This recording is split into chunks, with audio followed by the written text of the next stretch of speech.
কোরআনুল কারীমে জুলুম শব্দ বা জুলুম এই শব্দে আয়াত প্রায় ৪৫টির বেশি রয়েছে। এর মধ্যে সূরা আল বাকারা ২ নম্বর সূরার ২৫৪ নম্বর আয়াতে আল্লাহ কিছু জুলুম যে অত্যাচার করে, কারা অত্যাচারী, তাদের কিছু পরিচয় আল্লাহ তুলে ধরেছেন। সূরা বাকারার ২৫৪ নম্বর আয়াত, মানে আয়াতুল কুরসির পূর্বের আয়াতটি, আল্লাহ প্রথম জালেম যাদেরকে উল্লেখ করেছেন তারা হলো কাফের। আল্লাহ বলছেন কাফেররা হলো সব থেকে বড় জালেম। কাফের মানে যারা আল্লাহকে অস্বীকার করে বা কুফরি করে, তারা হলো সব থেকে বড় কি জালেম। আর কাফেররা কুফরি করে এটার এই কারণে যে পৃথিবীতে কালেমা, আমরা যে কালেমা পড়ি, আমাদের কালেমা হলো লা ইলাহা আর লা ইলাহা ইল্লাল্লাহ মুহাম্মাদুর রাসূলুল্লাহ, এটাই হলো আমাদের কি কালিমা। এ সম্পর্কে সংক্ষেপে একটু সংক্ষেপে জেনে নিই যে লা ইলাহা ইল্লাল্লাহ মুহাম্মাদুর রাসূলুল্লাহ এটা একসাথে পড়াও যাবে, এটা একসাথে লেখাও যাবে, এটা একসাথে বলাও যাবে। যারা এটাকে নিষিদ্ধ করেছে তাদের গবেষণা অসম্পূর্ণ, ভুল, বিভ্রান্তকর। অতীতের যত সালাফি ছিলেন সকলেই, এবং সহিহ সনদে মোট ২৯টি দলিল রয়েছে। মোট এই ব্যাপারে লা ইলাহা ইল্লাল্লাহ মুহাম্মদ রাসূলুল্লাহ এর ব্যাপারে ২৯টি দলিল রয়েছে, আরেকটি বলতে পারে ২৭টি দলিল রয়েছে।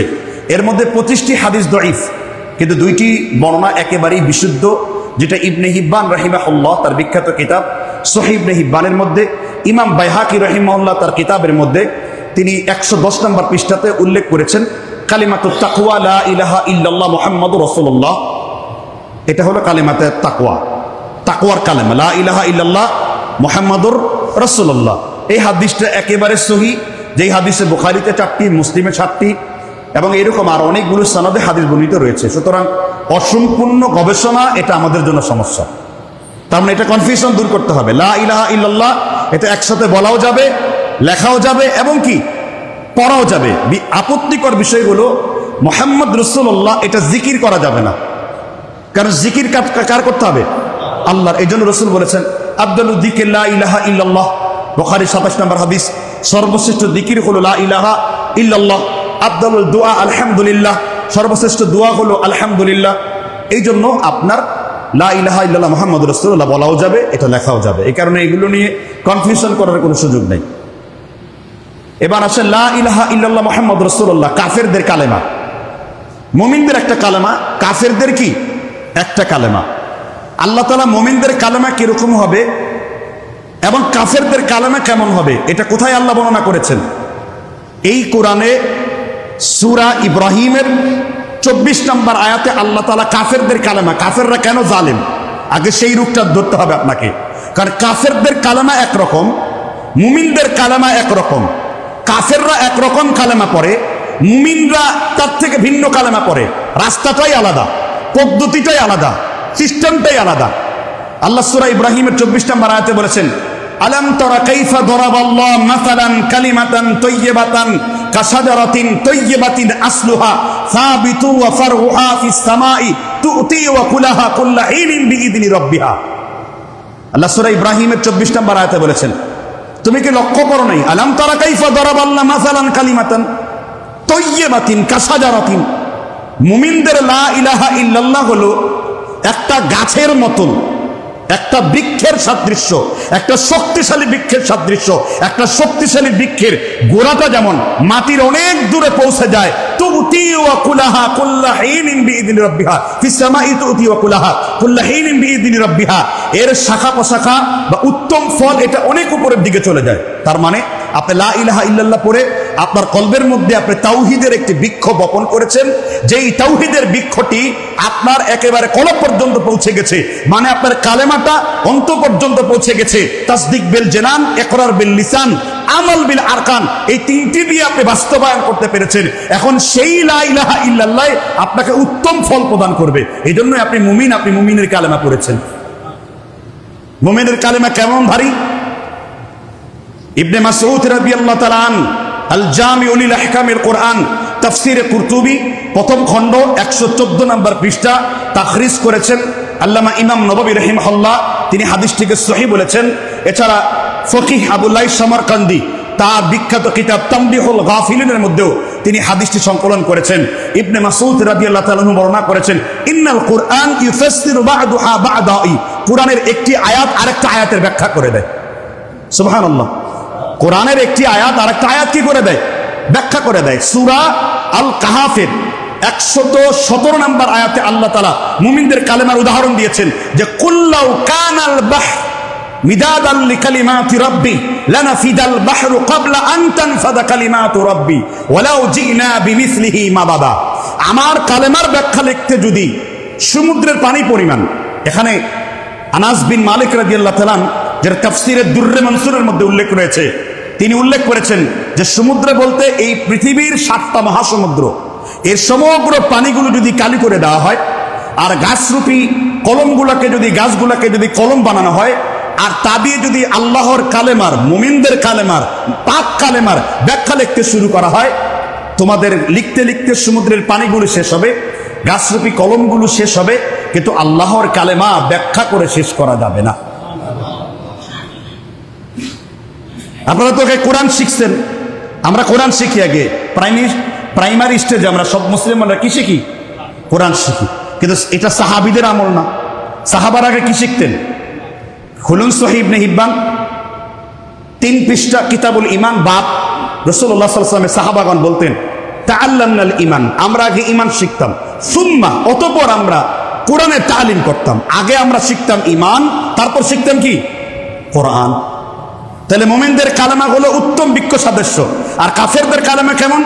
এই আয়াতের পরের আয়াতে 25 নম্বর আয়াত আল্লাহ বলেছেন কাফেরদের কালেমার উদাহরণ আল্লাহ তাআলা দিয়েছেন যে তাদের কালেমার মিসাল হলো যে কালিমাতি খবিসাতিন কাসাজারাতিন খবিসা, তাদের কালেমা হলো ওই গাছের মতন যেই গাছের শিকড় একেবারেই সামান্য।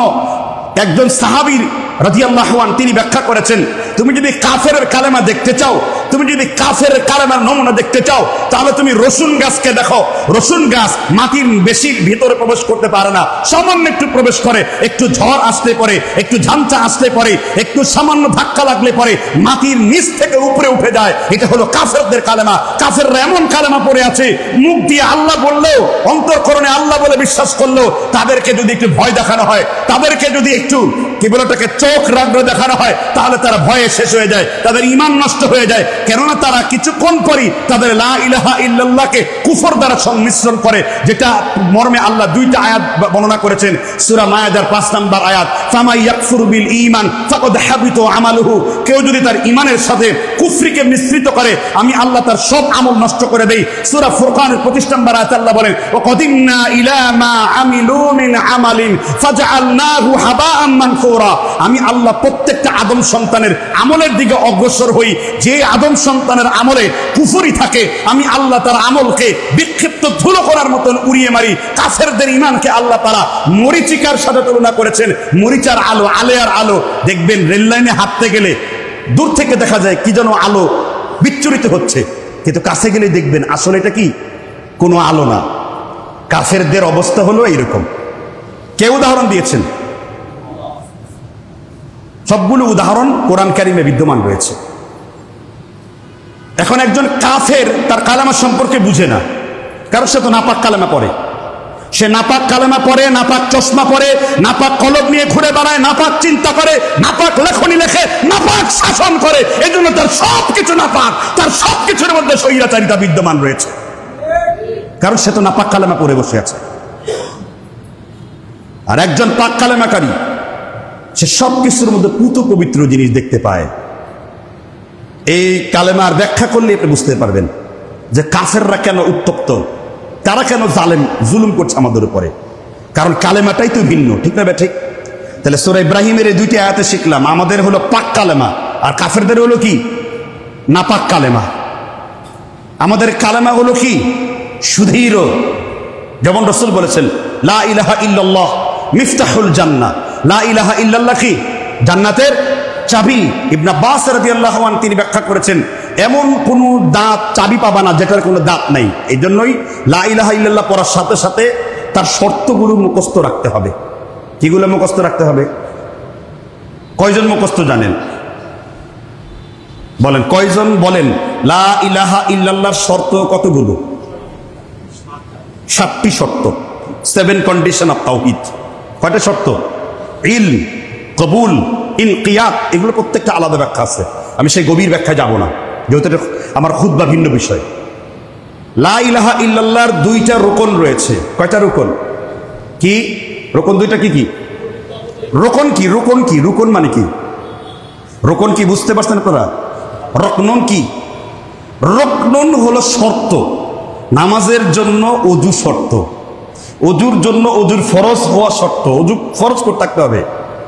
লা ইলাহা ইল্লাল্লাহ এটারও শর্ত রয়েছে, এটা 2টা ওয়াজিব মানে অবশ্যকীয় রয়েছে। আল্লাহ তাআলা প্রথমেই বলেন নাই যে তোমরা আমার উপর ঈমান আনো। আল্লাহ তাআলা কি বলছেন আগে? সূরা বাকারা আয়াতুল কুরসি কেন এত বিখ্যাত? আমরা শুধু মনে করি আয়াতুল কুরসি মনে হয় মানে আলিউল আজিম পর্যন্ত, পরে লা ইকরাহা ফিদ্দিন ক্বাদ তাবায়্যানা রুশদু মিনাল গায়, এটাও আয়াতুল কুরসির কি অংশ।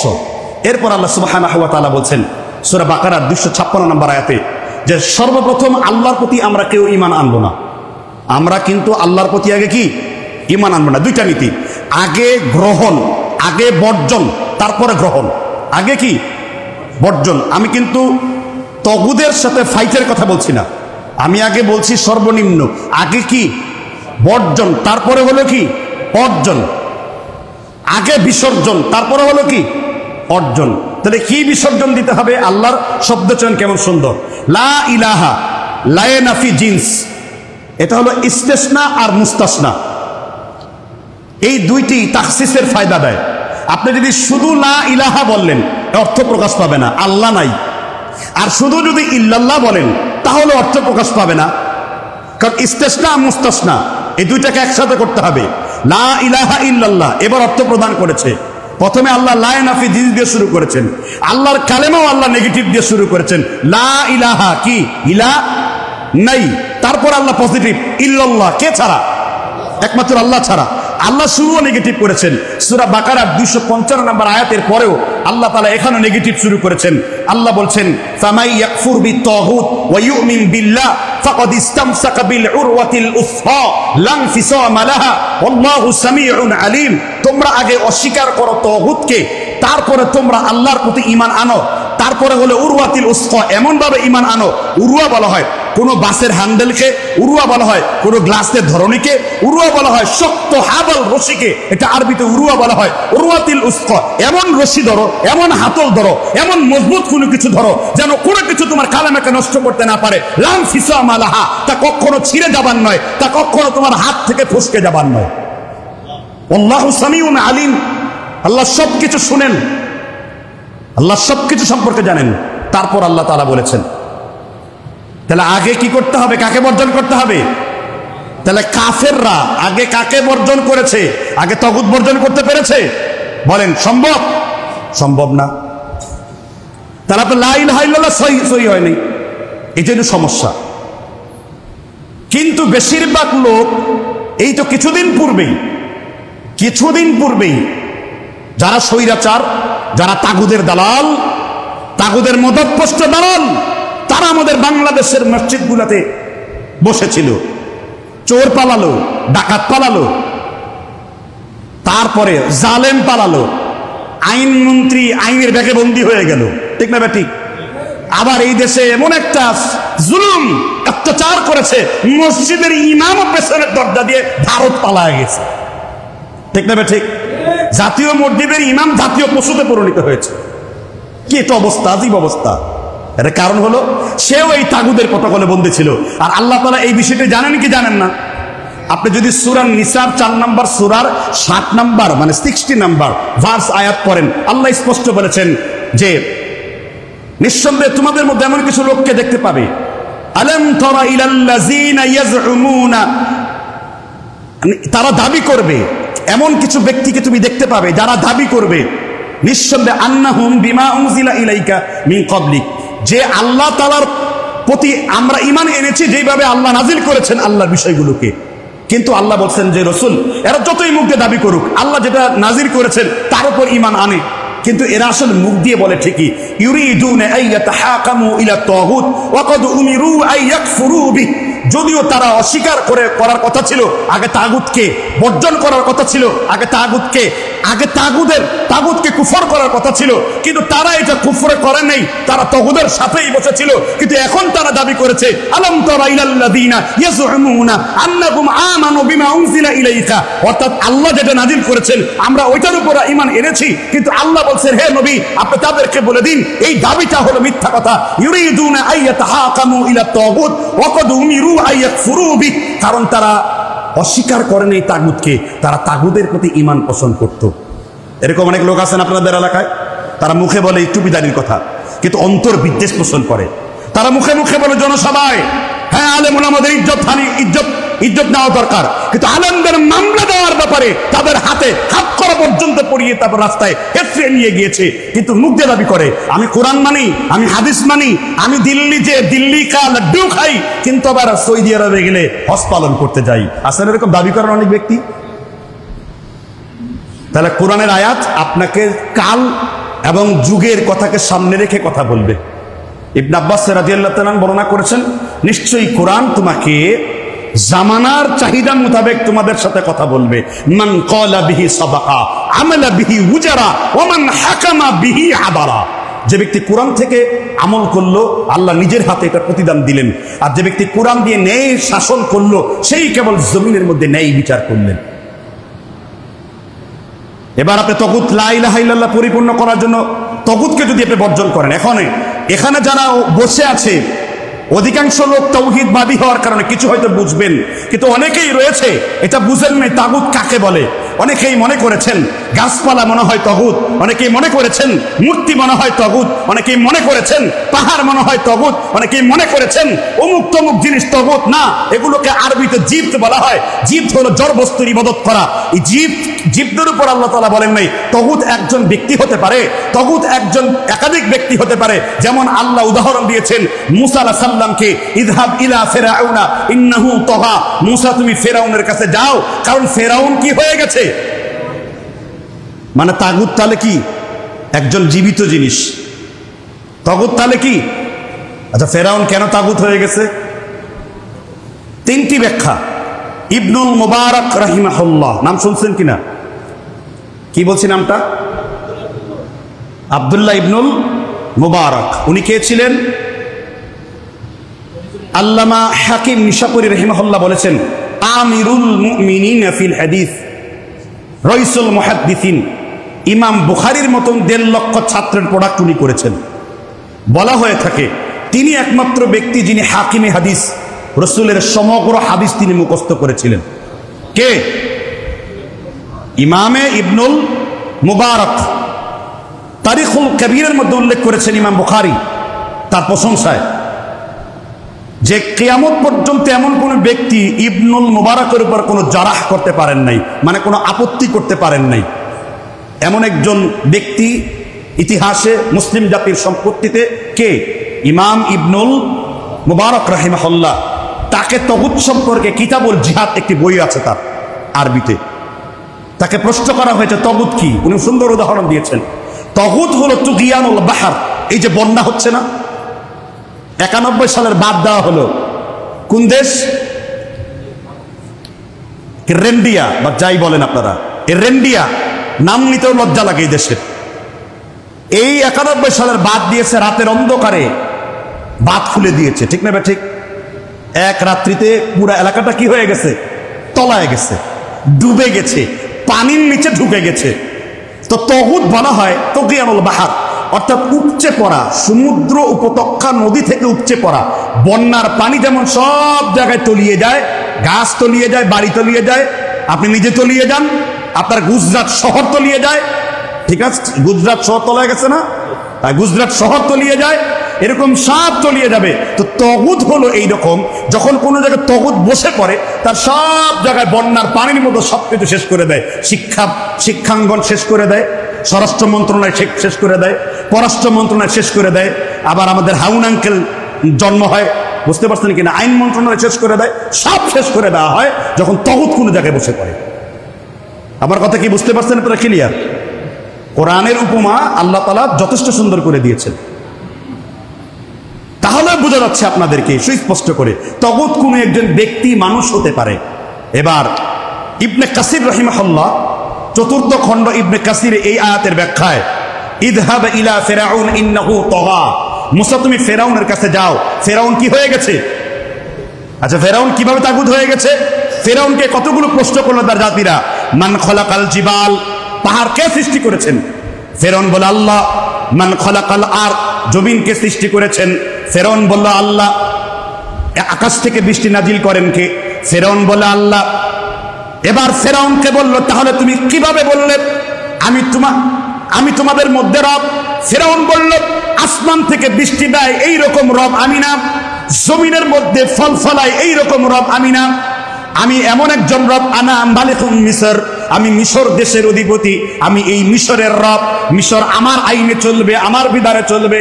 আর আল্লাহ তাআলা কোরআন কারিমে 2টি সূরায় আলোচনা করেছেন, ইনিল হুকমু ইল্লা লিল্লাহ, আল্লাহ ছাড়া তোমাদের মধ্যে কোনো রকমের বিধানদাতা নাই। আলা লাহুল খালকু ওয়াল আমর, তাবারাকাল্লাহু বিরাব্বিল আলামিন, সৃষ্টি আমি আল্লাহ করেছি আর বিধান আমি আল্লাহই একমাত্র দেই। তাহলে বোঝা যাচ্ছে স্পষ্ট করে তাগুত সে নিজে কি করে? সে নিজে ক্ষমতা কুক্ষিগত করে রাখতে চায়। ক্ষমতা কি করে রাখতে চায়? কুক্ষিগত করে রাখতে চায়।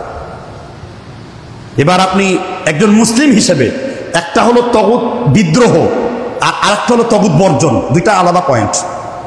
আমরা যে অবস্থায় আছি, আমরা বিদ্রোহ করতে পারছি না, কিন্তু আমরা তো আমাদের ঈমান থেকে কি করতে পারবো?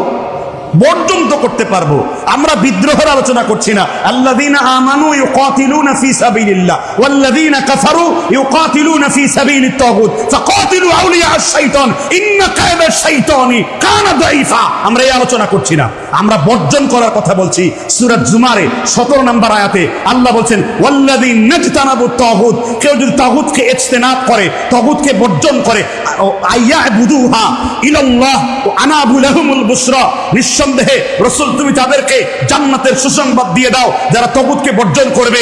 আর কোরআন কারিমে আল্লাহ যেইখানে জান্নাতের সুসংবাদ দেবে, এটা সাধারণ কোনো সুসংবাদ নয়, এটা হলো জান্নাতুল ফেরদাউসের সুসংবাদ।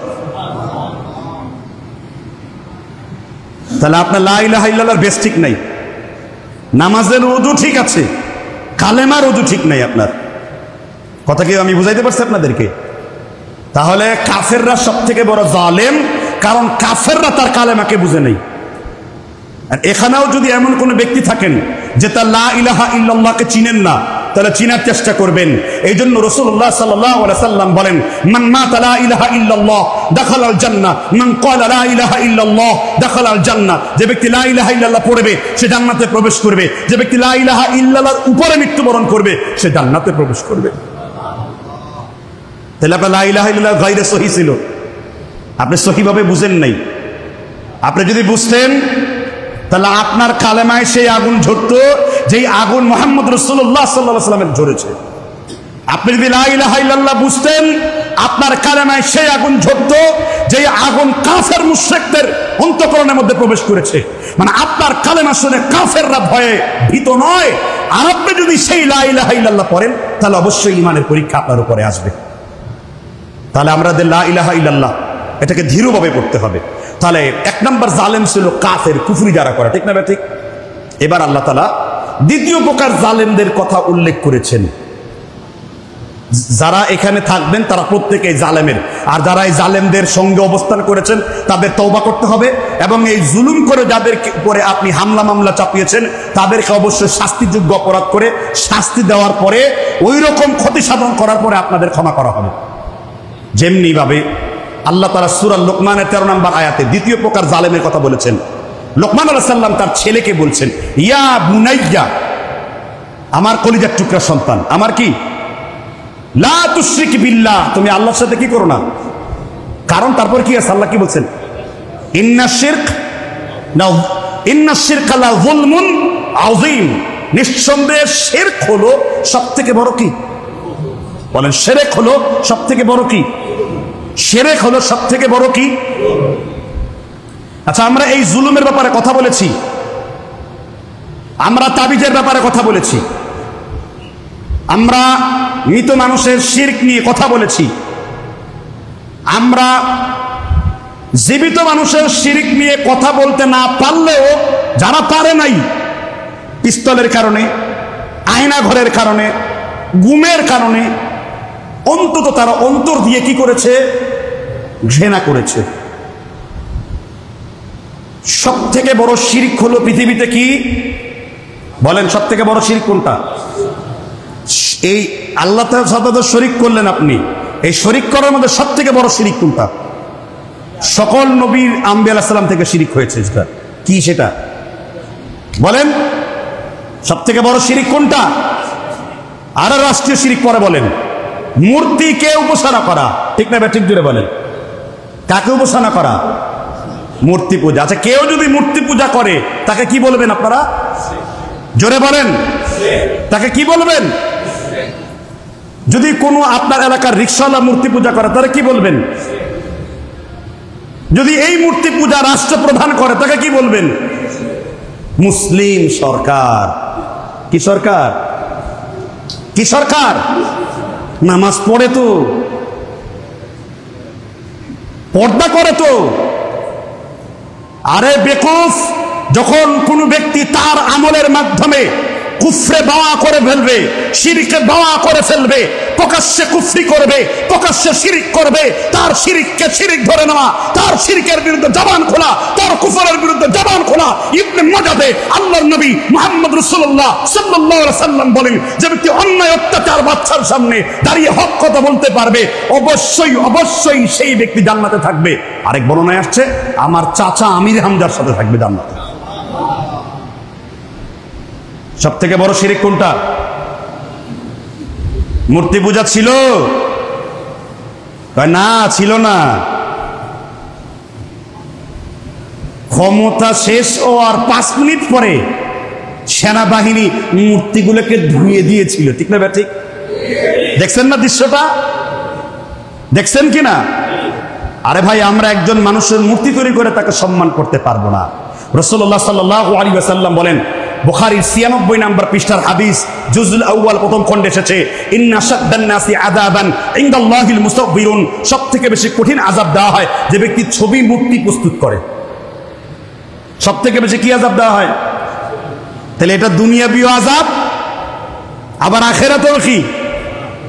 ওই যুগের লোকেরা, ওই যুগের লোকের ফেরাউনের মূর্তি বাহিনীর মুখে, নমরুদের মূর্তি বাহিনীর মুখে কুকুরে প্রস্তাব করে দিত, কিন্তু এই যুগে অনেক মানুষ সেই মূর্তির মধ্যে থুতু নিক্ষেপ করে দিয়েছে, ঠিক না? ঠিক, সেটা আমি বলবো না, সেটা আমি কি বলবো না। তাহলে আপনি বুঝেন, তা জুলুম আপনি করলেন শিরিক দিয়ে, তা আপনাদের তো চেতনা ছিল না। মসজিদগুলোকে বানানো হয়েছিল আয়না ঘরের মধ্যে জাদুর বাক্স, আর মসজিদের ইমামগুলো ছিল কুক্ষিগত, তাদের মুখে 144 দেওয়া ছিল। কথা বুঝতে পারছেন কিনা? আর মসজিদের কমিটি ছিল এক একজন বড় দালাল, সব থেকে বড় দালাল বসেছিল।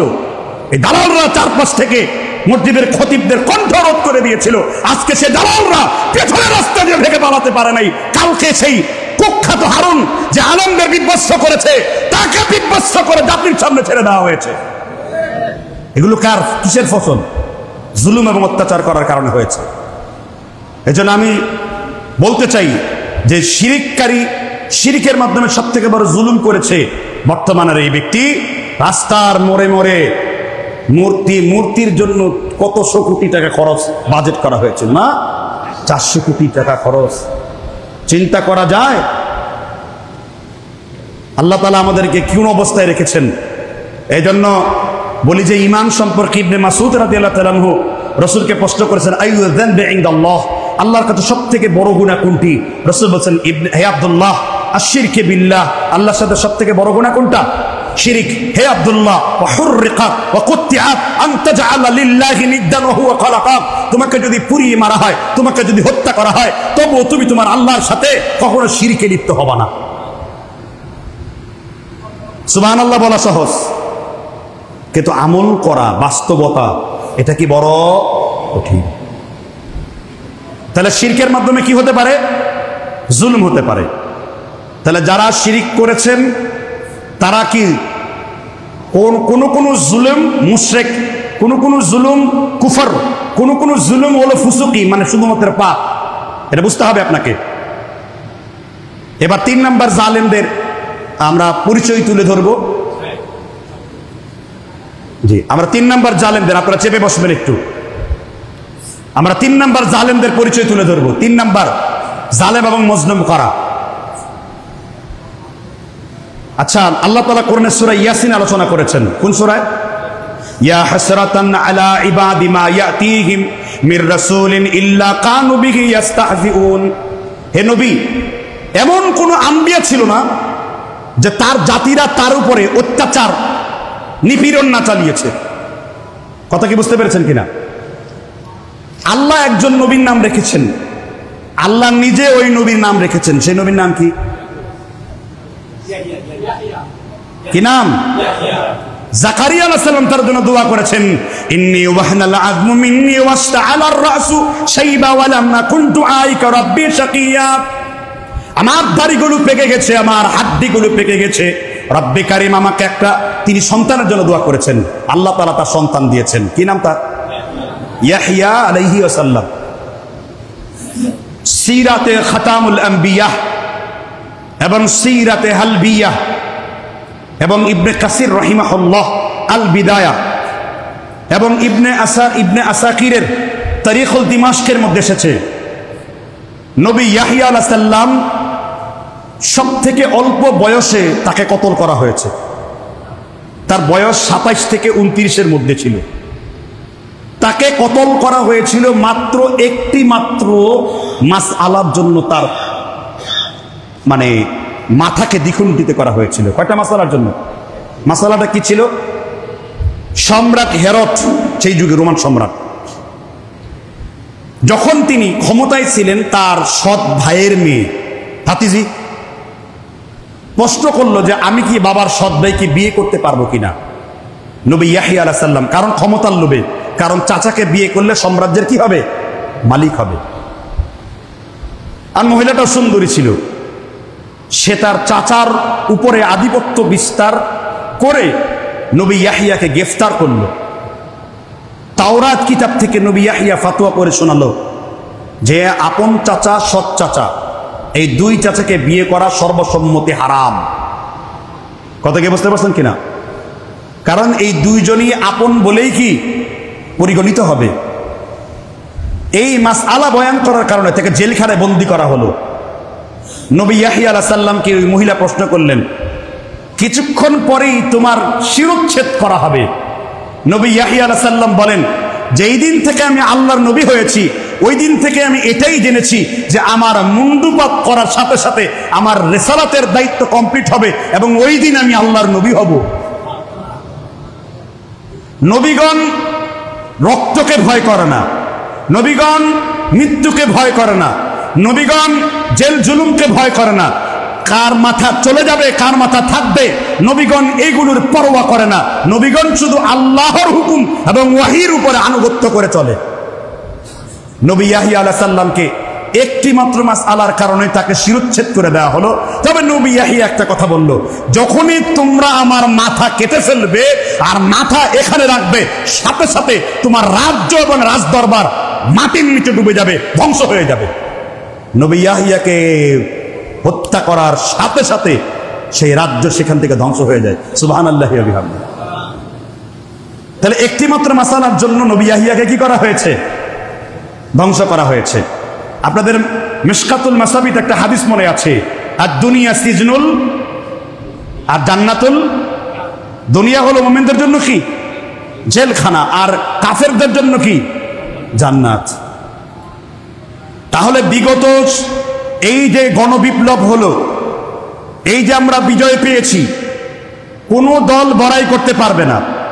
আল্লাহ সুবহানাহু ওয়া তাআলা আব্রাহা বাহিনীকে যেমনি ভাবে অদৃশ্য পাথর দিয়ে ওয়ারসালা আলাইহিম তায়রান আবাবিল তারমিহিম বিহিজারাতিন মিন সিজ্জিল ফাজআলাহুম কাআসফিন মাকুল, আল্লাহ তাআলা যেভাবে আকাশ থেকে প্রস্তর নিক্ষেপ করে আব্রাহার সেই কুখ্যাত কুফর বাহিনীকে পরাজিত করেছিল, যখন মানুষের কোনো সম্ভাবনা ছিল না, মানুষ কল্পনা করতে পারে নাই, তাদের কাছে ছিল 14টা পদাতিক বাহিনী, তাদের কাছে ছিল আয়না ঘর, তাদের কাছে ছিল ঘুম ঘর, তাদের কাছে ছিল স্বরাষ্ট্রমন্ত্রী, তাদের কাছে ছিল পররাষ্ট্রমন্ত্রী, তাদের কাছে ছিল তাদের প্রভু রেন্ডিয়া।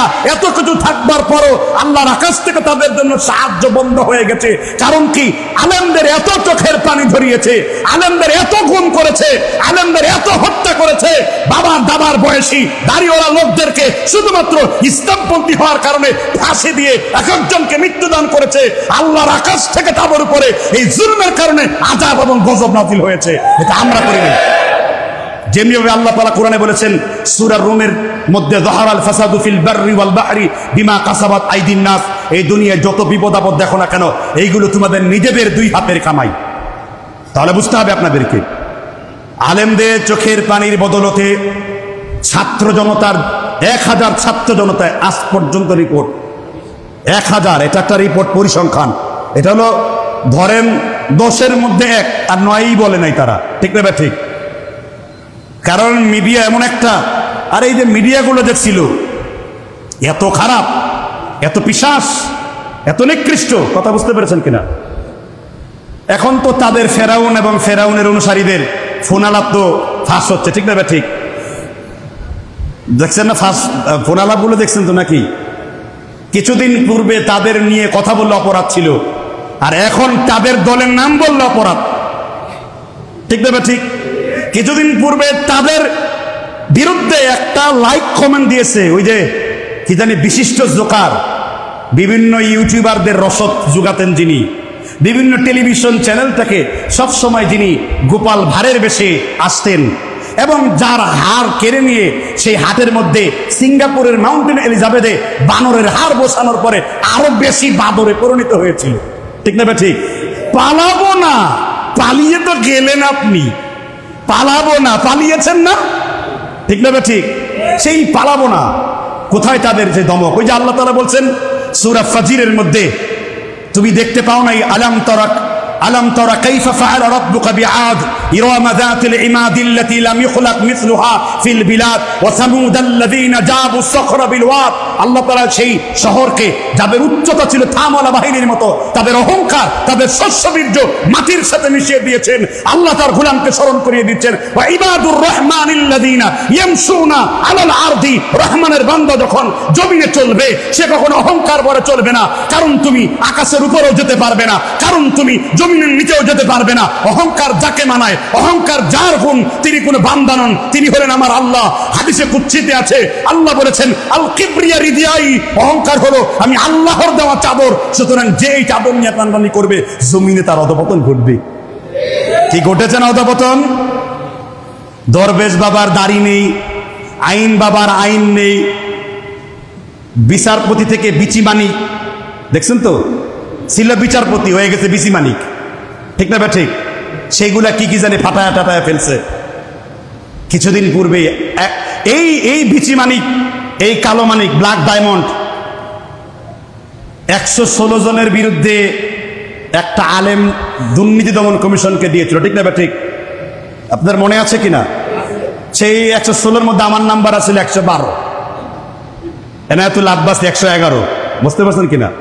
সব আলেম ওলামাদের ধরেছেন, মনে আছে কিনা? আর আজকে এত প্রতাপশালী টকশোতে মারামারি করে মেরে ফেলবে প্রায়, বুঝতে পারছেন কিনা? মানে সেই কালোচিতার শক্তি থেকে, কালোচিতা বুঝেন নাই? হঠাৎ করে কলা পাতায় ঘুমায়া আপনি কি শামসুদ্দিন মানিক না? মেরে টেরে কিটি জানি ফাটিয়ে ফেলেছে, ফাটিয়ে আবার টাকাও নাকি নিয়ে গেছে। দুঃখ প্রকাশের আর শেষ নাই, ঠিক না? ঠিক। তাহলে এটার নাম হলো ক্ষমতা, মনে রাখতে হবে। আপনি অহংকার করলে অহংকারের পতন কি? আর এখনো যারা রয়েছেন তারাও অহংকার করলে এইভাবে আল্লাহ তাআলা যুগে যুগে কি করে দেন, আপনারা কি কল্পনাও করতে পারছেন? মাত্র 14-15 দিনের আন্দোলনে 1 মাসও তো হয় নাই, সব শেষ। এইভাবে আল্লাহ তাআলা আলেমদেরকে যে আপনারা অত্যাচার করেছেন, আলেমদের শানে যে এই ধরনের অপরাধ করেছেন, আল্লাহ তাআলা যেমন ব্রিটিশরা 33,000 আলেমদেরকে হত্যা করে 1 লক্ষ কোরআনের কপি পড়িয়ে চট্টগ্রামের গ্রান্টাং রোড থেকে পাকিস্তানের করাচি পর্যন্ত এমন কোনো গাছ ছিল না যেখানে আলেমদের লাশ না ঝুলেছে। এরপরে ইস্ট ইন্ডিয়া কোম্পানি, এরপরে ইংল্যান্ড, রানী ভিক্টোরিয়া, লর্ড কর্নওয়ালিস, এরা কোথায় গেছে? কারণ যেই জমিনে আলেমদের রক্ত ঝরে পড়বে সেই জমিনের প্রতিশোধ আল্লাহ নিজে নেবেন। ঠিক না ঠিক? কারণ নবী, আলেমরা হলো নবীগণের কি, একথা বিশ্বাস করেন তো? আলেমরা নবীগণের কি ওয়ারিস।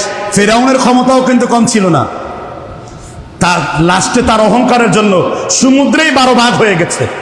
ওয়াদুরিবাত আলাইহিমুদ্দিল্লাহ ওয়াল মাসকানা ওয়া বাউ বিগদামিন মিনাল্লাহ, আল্লাহর ক্রোধ চারদিক থেকে ঘিরে ধরেছে। তাকে ফেরেশতারা মারতে চাইলো, আল্লাহ বলেন মেরো না, একে সুটকি দিয়ে রাখো। এই জন্য মিশরের রয়্যাল মুমি হাউসে ফেরাউনের সুটকি পর্যন্ত রাখা আছে। কেন? যুগে যুগে যত নব্য ফেরাউন হবে সেজন্য ওই 140 হাত লম্বা ওই ফেরাউনকে দেখে শিক্ষা নিতে পারে। ঠিক না ঠিক জুড়ে বলেন? যেই ফেরাউনের কন্যার কাছে মানুষের লাশ প্রিয়, যেই ফেরাউনের কন্যার কাছে আলেম ওলামারা রক্ত মেখে মরা মানুষ আবার নাকি দৌড় দিয়েছে। ঠিক না ঠিক? এই লোক কতটা দেশ বিরোধী হলে পরে, কতটা মানবতা বিরোধী হলে পরে, কতটা রক্ত পিপাসু হায়ানা হলে পরে, কথা কি বুঝতে পারছেন কিনা? তো এই জন্য আল্লাহ বলেছেন যে যখন তিনি বেইজ্জতি করবেন, ইজ্জত কেউ দিতে পারবে? তো ইজ্জু মান তাসাওয়া তুযিল্লু বিয়াদিকাল খায়র। তুমি মানুষদেরকে বেইজ্জতি করেছো, আলেম ওলামারা বেইজ্জতি করেছো। শ্রীলঙ্কায় তো বেইজ্জতি করে প্যান্টুলুন খুলে ফেলেছে, আর তোমাকে তো বেইজ্জতি করে কি কি খুলে ফেলেছে তার মুখে আর মসজিদের মিম্বারে বলা যাবে না। ঠিক না ঠিক?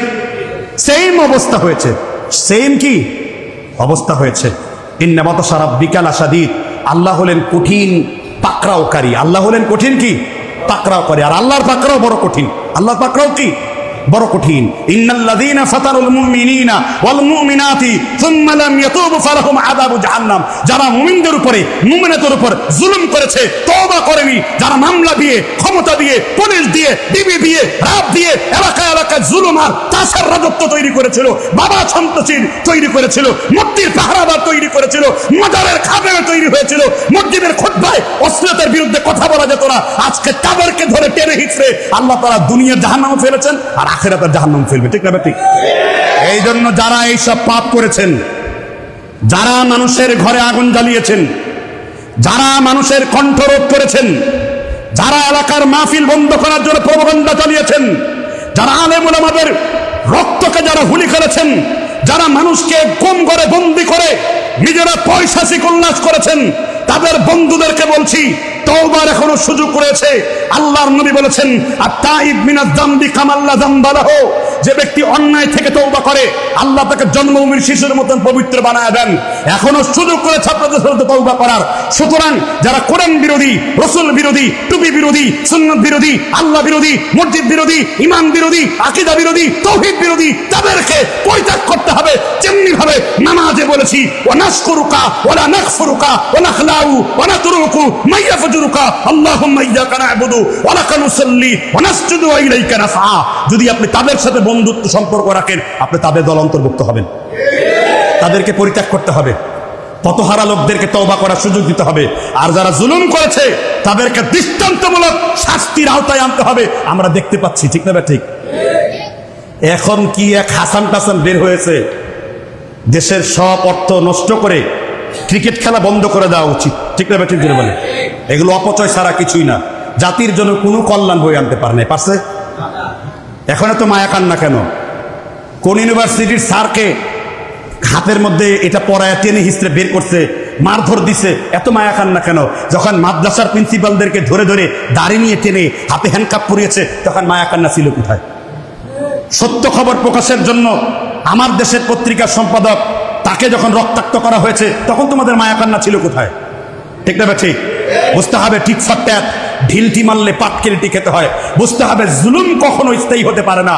আল্লাহ নিজে কোরআনে অনেক জায়গায় বলেছেন ওমা ইয়াতাআদ্দা হুদুদা, যে ব্যক্তি আল্লাহর সীমানা লঙ্ঘন করে ফাউলাইকা হুমুয যালিমুন, তারা জালেম হয়ে যায়। ওমা লিয-যালিমিনা মিন আনসার, আল্লাহ জালেমদের কখনো পথ দেখেন না। আল্লাহ তাআলা কোরআনে বলেছেন লা ইয়াহদি কওমায যালিমিন, নিঃসন্দেহে জালেম সম্প্রদায়কে আল্লাহ কখনো পথ দেখাবেন না। আল্লাহ জালেমদেরকে ভালোবাসেন না। ওমা লিয-যালিমিনা মিন আনসার, জালেমরা তো কোনো পথ পাবে না। পথ পেয়েছে? পথ একটাই। কোন আলেম 12 বছর জেল খেটে সাইয়েদানা ইউসুফ আলাইহিস সালাম যেমন মন্ত্রীর বেশে মিশর থেকে, সেই জাবিরা কারাগার থেকে মন্ত্রীর মর্যাদা নিয়ে পরে আজিজে মিশর হয়ে যায়। এখনকার আলেমরা যারা জেল জুলুমের শিকার হয়েছে, যদি কখনো আমাদের খেলাফার আলোকে, খেলাফতে আলা মানহাজুন নবুয়ার আলোকে আবার যদি আমাদের দেশে কোরআনের শাসনতন্ত্র চালু হয়ে যায়, এই সমস্ত আলেমরা ওই রকম জাতীয় বীর বলে পরিগণিত হবে।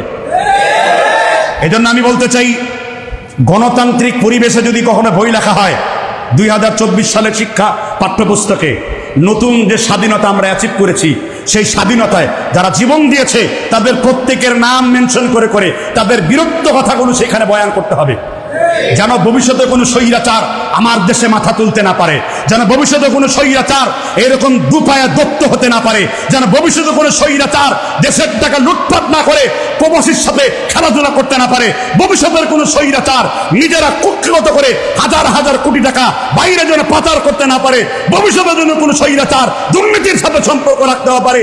আল্লাহর নবী এই জন্য বলেছেন, আল খাবি ফালাইসা মিন্নি, যে ব্যক্তি মানুষকে ধোঁকা দেয় সে আমার উম্মত বলে পরিগণিত হবে না। সুতরাং এই ধোঁকাবাজদের বিপদ দেখে কখনো ঘাবড়াবেন না, তাদের প্রতি যেন বিন্দু পরিমাণ মায়া অন্তরের মধ্যে না আসে। তারা যখন আমাদের জুলুম করেছে তাদের মধ্যে কোনো বিন্দু পরিমাণ কি ছিল না। পুলিশকে পিটিয়ে সাপ বানিয়ে দেওয়া হয়েছে, সাপের মতো মানুষ করে দেওয়া হয়েছে। পুলিশকে এমন পিটিয়ে দেওয়া হয়েছে সাপের মতন সোজা হয়ে গেছে। কথা কি বুঝতে পারছেন কিনা? এরকমই জুলুম করবা, অত্যাচার সম্মুখীন হবা, জুলুম করবা, পথ পাবা না পালায়া মাপ চাওয়ার। শেষ দিন যখন তারা পালায়, পুলিশের যে সমস্ত ভারতীয় পুলিশ ছিল, রয়ের দালালরা, তারা আল্লাহু আকবার লিল্লাহে তাকবীর দিয়ে থানা থেকে পালাইছে। এখন তার আল্লাহর নাম নাই কেন? এখন জয় বাংলা গেল কই? ঠিক না? ঠিক, জয় বাংলাও গেল, তাদের স্লোগানও বদলে গেল। ঠিক না? ঠিক, কি ধরনের পুলটি বাস মাসির মতন 360 ডিগ্রি অ্যাঙ্গেলে। কাজে আমি আপনাদেরকে বলছি, এতদিন মুখ খুলে কথা বলার সাহস আলেম ওলামারা পায়নি। কথাকে বুঝতে পেরেছেন কিনা? এজন্য আমাদের দায়িত্বশীল হওয়া প্রয়োজন। এখন যারা ক্ষমতার স্বার্থে যদি এরাও আবার জুলুম করে, ঠিক না? ঠিক, শোনা যাচ্ছে এখানেও কিছু সমকামী রয়েছে। ঠিক না? ঠিক, এদের তো কুকুরের কাছ থেকে শিক্ষা নেওয়া উচিত, শুয়োরের কাছ থেকে শিক্ষা নেওয়া উচিত। একটা শুয়োরও তার পুরুষ শুয়োরকে বিয়ে করে না। ঠিক না? ঠিক, একটা কুকুরও একটা পুরুষ কুকুরকে বিয়ে করে না। রাসূল সাল্লাল্লাহু আলাইহি ওয়াসাল্লাম বলেন, আদ-দারবু ফি'লি ওয়াল মাফউল, তোমরা শেষ করো যে উপরে পুরুষ শুয়ে আছে, নিচে পুরুষ শুয়ে আছে। সমকামিতা এটা মারাত্মক অন্যায়। সুতরাং এইগুলোকে প্রমোট যারা করবে, আমি সরকারের কাছে ঐকান্তিক অনুরোধ জানাবো, এই সমস্ত বীজ যদি কারোর মধ্যে বপন থাকে, এগুলাকে উপদেষ্টা মণ্ডলীর প্যানেল থেকে অপসারণ করে দিতে হবে, না হলে তার মাথায় সবসময় শয়তান খেলা করতে থাকবে। ঠিক না? ঠিক, একজন সমকামীকে নাস্তিক বানানো যায়, একজন সমকামীকে আল্লাহ বিরোধী বানানো যায়। একজন সমকামী কখনো মুসলমান হয় না, একজন সমকামী কখনো কি হয় না। আর এক নাস্তিক রয়েছে, সে আল্লাহর কোরআন ভিডিওর মধ্যে তার পাতা ছিঁড়েছে। ওই কি এক জাফরিক বাল আছে না, কি নাম, জাফরিক বাল, ওই জাফরিক বালকে কট করেছে, তার বিরুদ্ধে মামলা দিয়েছে।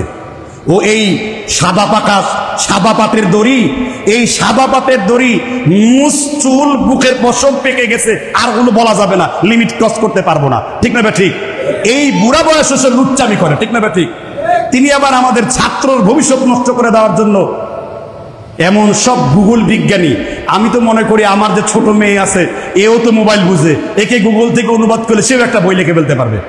এই গুগল বিজ্ঞানী যেন পালাতে না পারে, এই সাদা পাতের দড়ি যেন পালাতে না পারে, সেটা সর্বত্র শাস্তির ব্যবস্থা করতে হবে। ঠিক না? ঠিক, বহু ইসলামের বিরুদ্ধে তার চুলকানি। আরেকটা আছে না, হাসানুল হক, কি জানো, এই এলাকায় আমি একবার একটা মাহফিল করেছিলাম কুষ্টিয়াতে। ইনুবাইয়ের নুনাই ভোট দিতে মনে নাই, আমাকে বোমা সন্ত্রাস দিয়ে, তাদের গুন্ডা বাহিনী দিয়ে আমাকে দৌড়ায়া সে পাবনা 2 বাজার পর্যন্ত আমাকে পালায় আসতে হয়েছিল। কথা বুঝতে পেরেছেন কিনা? আজকে গেল কোথায়? ধরা খাইছে না? এটা ধরা খেয়ে গেছে, সব ধরা খেয়ে যাবে। যেই জুলুম করবে সে আজ অথবা কাল, সে তো দুনিয়ায় ধরা খাবে, মরার পরে ধরা খাবে না। কোরআন খোলো, ওয়ালাউ তাইদিল জালিমুনা ফি গামারাতিল মাউত, জালেমদেরকে মৃত্যুর সময় সাথে সাথে তার যন্ত্রণা দিতে শুরু করবে। কে বলেছেন? তুমি জুলুম করেছো, মৃত্যুর সময় তুমি যন্ত্রণা শাস্তি ভোগ করবে। ঠিক না? ঠিক, আর শেষ নিবেদন আমি করব, যেহেতু আমরা একটি সুন্দর সমাজ উপহার পেয়েছি। ঠিক না? ঠিক, যে সমস্ত আলেমরা বাতিলের বিরুদ্ধে তেল তেলে খুতবা দিবে, বাতিলের বিরুদ্ধে মুখ খুলে কথা বলবে না, এদেরকে খুতবার মিম্বারে উঠতে দিবেন না। ঠিক না ঠিক? কারণ এরাও জালেমদের সহচর, জালেমদের বন্ধু। আপনার খুতবা হতে হবে, রাসূলুল্লাহ সাল্লাল্লাহু আলাইহি ওয়াসাল্লাম বলেন, ফাকুল আলা হাসবি কুলিন নাস, মানুষের সমস্যার অনুপাতে তোমরা তাদের সামনে কথা বলবে। ঠিক না ঠিক? শেষ অবধি আমি বলছি, অত্যন্ত ভালো লেগেছে, এটা মনের দাবি ছিল। আমাদের ইনসাফ নামের একটি পার্টি আমাদের ডক্টর মুসলিউদ্দিন স্যার তৈরি করেছেন। আমি মনে করি প্রত্যেক সালাফির দলমত নির্বিশেষে তার এটাকে সাপোর্ট দেওয়া, যেন আন্তর্জাতিক ইস্যুতে এবং যেন বহির্বিশ্বের বিভিন্ন ইস্যুতে আমরা যেন গণফোরাম করে সমস্ত বাতিলের বিরুদ্ধে আমাদের কথা চালু রাখতে পারি, এটার ব্যবস্থা করতে হবে। ঠিক না ঠিক? খালি 5 মাসালার আলোচনা, আলে খামসা, বুকে হাত বাঁধা, জোরে আমিন, পায়ে পা, কাঁধে কাঁধ, 8 না 20 রাকাত, 6 তাকবীর না 12 তাকবীর, এই ওয়াজ বন্ধ করে সার্বজনীন ওয়াজ করতে হবে, খেলাফার ওয়াজ করতে হবে, মানবতার ওয়াজ করতে হবে। মাসালুল জাসাদে ইদাস্তাকা, গোটা মানব শরীর একটা শরীরের খণ্ডের মতো, তাদের ওয়াজ করতে হবে। ঠিক না ঠিক? আমাদের ভূখণ্ডে আমরাই ফতোয়া দেব, বাইরের লোকদের ফতোয়া নেওয়ার দরকার নেই। আমাদের ভূখণ্ডে আমরাই ফতোয়া দেব জালেমদের কিভাবে মোকাবেলা করতে হবে। বাইরে কোন জায়গায় বসে বসে, কোন এসির নিচে, বিসির নিচে বসে বসে ফতোয়া দেয়, সেটা আমাদের প্রয়োজন নাই। আমার দেশের জাতীয় উলামায়ে আসলাফরা রয়েছেন, তারাই ফতোয়া নির্ধারণ করবে, কারণ আমরা সেই জালেমদের চোখ থেকে দেখছি। ঠিক না ঠিক? তাদেরকে বলা হয় তারা মুখস্থ ফতোয়া দেয়। অবস্থা বুঝে ফতোয়া দেওয়া আর অনেক দূর থেকে ফতোয়া দেওয়া, পার্থক্য আছে না নেই? এজন্য এগুলো ইজতিহাদি ব্যাপার, দেশের শাস্ত্রে সেসব ইজতিহাদগুলো মেনে চলতে হবে। আমরা সামনে বাড়ছি না, আমাদের সময় হয়ে গেছে। আজ এই পর্যন্তই। চেষ্টা করেছি জুলমের ব্যাপারে অল্প কিছু 3টা পয়েন্টে কথা বলার। এই পয়েন্টগুলোর উপরে যদি আমরা আমল করতে পারি, আমাদের জীবন সার্থক হবে বলে আশা রাখছি।